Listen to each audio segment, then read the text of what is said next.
సాంప్రదాయ రుచుల చిరునామా Shri Manikanta sweets and bakery, Paidi Bhimavaram, Tagarapu Valasa, Visakhapatnam.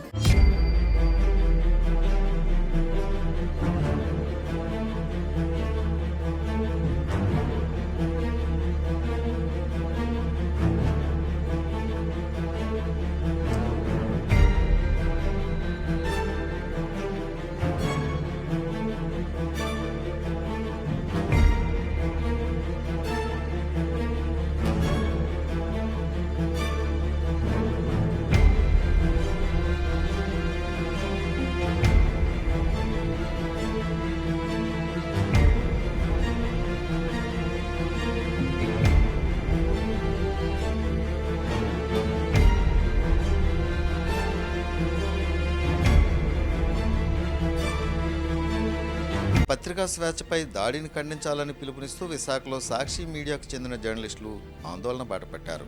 కూటమి ప్రభుత్వం పత్రికా స్వేచ్ఛను హరిస్తోందంటూ నినాదాలు చేస్తూ ర్యాలీ చేపట్టారు. అనంతరం జీవీఎంసీ ఎదురుగా ఉన్న గాంధీ విగ్రహం వద్దకు చేరుకుని మహాత్మునికి పూలమాలలు వేసి నివాళులర్పించారు. కూటమి ప్రభుత్వం జర్నలిస్టులపై చిన్నచూపు చూస్తోందని, నిజాలు వెలికి తీస్తే తట్టుకోలేని చంద్రబాబు నిరంకుశ పాలన దాడులకు పాల్పడుతోందని మండిపడ్డారు. వార్తల్లో వాస్తవాలు లేకుంటే చట్టపరమైన చర్యలు తీసుకోకుండా అక్రమ అరెస్టులు చేస్తారా అంటూ ప్రశ్నిస్తున్నారు. ఈ కార్యక్రమానికి ఎలక్ట్రానిక్ మరియు ప్రింట్ మీడియాలకు చెందిన పలువురు జర్నలిస్టులు మద్దతిచ్చారు. పత్రికా స్వేచ్ఛ చాలా కీలక భూమిక పోషించేటువంటి రంగం. ఏదైతే పత్రికలో తప్పుడు వార్తలు వస్తే ప్రెస్ కౌన్సిల్ ఆఫ్ ఇండియాకి ఫిర్యాదు చేయడం అనేది ప్రజాస్వామ్యంలో ఉన్నటువంటి ప్రక్రియ. అలా కాకుండా పోలీసులు అత్యుత్సాహం చూపించి జర్నలిస్టుల మీద, సంపాదకుల మీద ఇలాంటి వేధింపు చర్యలు పాల్గొనడం సరైనది కాదు. ఎందుకంటే గతంలో అనేక ప్రభుత్వాలు పత్రికా స్వేచ్ఛను హరించే ప్రయత్నం చేశాయి. వాటన్నిటికీ సరైన సమాధానం చెప్పాయి. ఈరోజు అధికారంలో ఉన్నటువంటి పార్టీలు చేస్తున్నటువంటి పోలీసు చర్యల్ని ఖండించి బేషరతుగా కేసులు ఎత్తివేయాలి, క్షమాపణ చెప్పాలి. లేదంటే ఇది ప్రజాస్వామ్య వ్యతిరేక చర్యగా జర్నలిస్ట్ సంఘాలుగా మేము అభిప్రాయపడుతున్నాం. సాక్షి పత్రికలో వచ్చినటువంటి సరైన వార్త, తప్పుడు వార్త అనే అంశాలు న్యాయస్థానాల్లో తేల్చుకోవచ్చు. ఆ పేరుతో పోలీసులు ఇలా నోటీసులు ఇచ్చి వేధించడం అనేది సరైనది కాదని మేము తెలియజేస్తాం.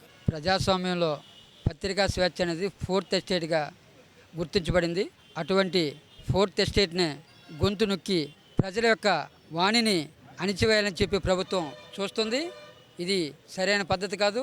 ఇప్పుడైనా ఏవైనా వార్తలు వాళ్ళకి నచ్చక ఉన్నా, లేకపోతే ఏమైనా ఇబ్బందులు ఉంటే కోర్టు ద్వారా లేకపోతే పరువు నష్ట దావాలు వేసుకోవాలి తప్ప డైరెక్ట్గా క్రిమినల్ కేసులు పెట్టి నేరస్తుల్ని హింసించినట్టు మన జర్నలిస్టుల్ని హింసించే పరిస్థితి చాలా చోట్ల, చాలా సందర్భాల్లో కనిపిస్తుంది. ఈ రకమైన చర్య అనేది ఏదైతే ఉందో అది చాలా దుర్మార్గమైన చర్య. ఎందుకంటే ఈరోజు పత్రికా స్వేచ్ఛను ఆపాలనుకుంటే సూర్యకాంతిని అరిచేతితో ఆపినట్టు అవుతుంది తప్ప ఇంకోటి కాదని చెప్పి పాలకులు తెలుసుకోవాలి. పత్రికల్లో వార్తలు రాసేటప్పుడు ఏమైనా ఆరోపణలు వచ్చేలా ఉంటే అది న్యాయపరంగా తీసుకోవాలి తప్పించి పోలీసులు జోక్యం చేసుకోవడం మాత్రం ఇప్పుడు జరగలేదు. ఇది చాలా దుష్ట సాంప్రదాయము. ఇటువంటి సాంప్రదాయాన్నేమో రిపోర్టర్ వ్యవస్థ కాకుండా ప్రజలు కూడా వ్యతిరేకించాలి. చాలా అన్యాయం ఇది. ఎందుకంటే ఇప్పుడు కూడానేమో వార్త తప్పుడు రాసేటప్పుడు ఆ లాయర్ నోటీస్ ఇవ్వడం, చట్టపరంగా చర్యలు తీసుకుంటారు అంతే. అంతేగాని పోలీసులు జోక్యం చేసుకుని వాళ్ళేమో వెళ్ళేసి దౌర్జన్యం చేయడము, అరెస్ట్ చేయడం ఇలాంటివన్నీ కూడా చాలా అన్యాయం. అందుచేత దీన్ని మా విలేకరుల తరపున, అందరి తరపున నేను వ్యతిరేకిస్తాను.